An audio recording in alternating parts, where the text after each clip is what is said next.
কবরের পাশে এসে কবর জিয়ারত করবেন। মনে রাখবেন, কবরস্থানে ঢোকার আগে আপনারা অবশ্যই জুতা খুলে প্রবেশ করবেন এবং ডান পাও দিয়ে ঢুকবেন। আর যদি এবং আপনারা কবরের পাশে এসে সর্বপ্রথম বলবেন, আসসালামু আলাইকুম ইয়া আহলাল কুবুর মিনাল মুসলিমিনা ওয়াল মুসলিমাত ওয়াল মুমিনিনা ওয়াল মুমিনাত।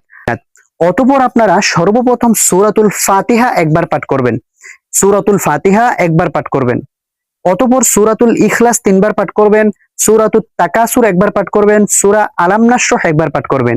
এই সবগুলো পাঠ করার পর আপনারা ইস্তিগফার পড়বেন। আস্তাগফিরুল্লাহাল্লাযী লা ইলাহা ইল্লা হুয়াল হাইয়ুল কাইয়্যুম ওয়া আতুবু ইলাইহি লা হাওলা ওয়ালা কুওয়াতা ইল্লা বিল্লাহিল আলিয়্যিল আযীম। অতঃপর দুরূদ শরীফ পড়ে নেবেন।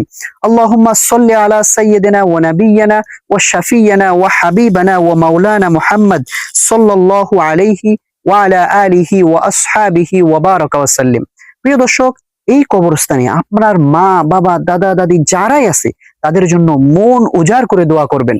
আপনি পিতামাতার জন্য দোয়া করবেন কিভাবে, চলুন আমরা সঠিক নিয়মে কবর জিয়ারতটি শিখে নিই। আল্লাহুম্মা আমিন।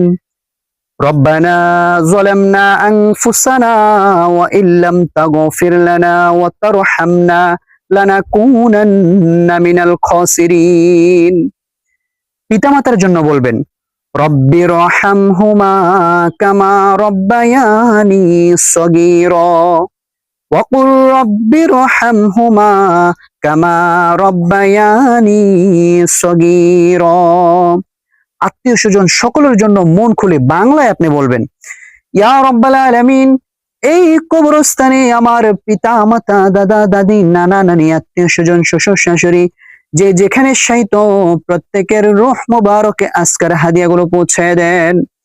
সাইয়েদনা বাবা আদম আলাইহিস সালাম থেকে এই মোনাজাত পর্যন্ত যত নরনারী, মুমিনিন মুমিনাত, মুসলিমিন মুসলিমাত যাররা থেকে যাররা পরিমাণ ঈমান নিয়ে অন্ধকার কবরে শায়িত হয়ে গেছে, আয় আল্লাহ প্রত্যেকের রূহ মুবারকে হাদিয়া পৌঁছায় দেন।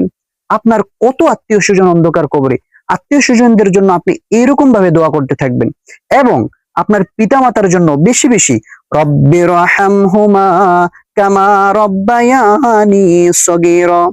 ইয়া রাব্বাল আলামিন, ছোট্টবেলায় আমার পিতামাতা যেইভাবে আমাকে লালন পালন করেছে, কষ্ট দেয় নাই, যত্ন করেছে, এইরকম ভাবে আপনিও তাদেরকে কবরের শান্তিময় স্থানে রাখিয়ে দিয়েন। এইভাবে করে আল্লাহ তাআলার কাছে বলতে থাকবেন, দোয়া করতে থাকবেন, তাহলে আপনাদের কবর জিয়ারতটি সম্পূর্ণ হবে। সর্বশেষ আপনারা এই দোয়াও করতে পারবেন নিজের জন্য, রব্বানা যালামনা আনফুসানা ওয়া ইল্লাম তাগফির লানা ওয়া তারহামনা লানাকুনান্না মিনাল খাসিরিন।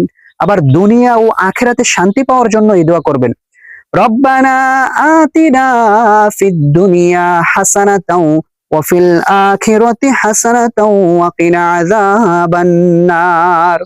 এইভাবে করে একের পর এক আপনার মন খুলে কবর জিয়ারত করতে থাকবেন।